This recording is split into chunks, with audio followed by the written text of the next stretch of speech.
अरे आदमी से आदमी का, ए भैया, अरे आदमी से आदमी को प्यार करना चाहिए।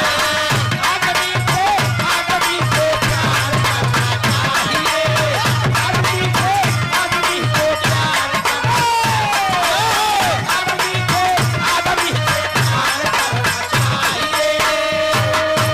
आदमी से आदमी को अरे प्यार करना चाहिए। भूल से जो भूल हो स्वीकार करना चाहिए।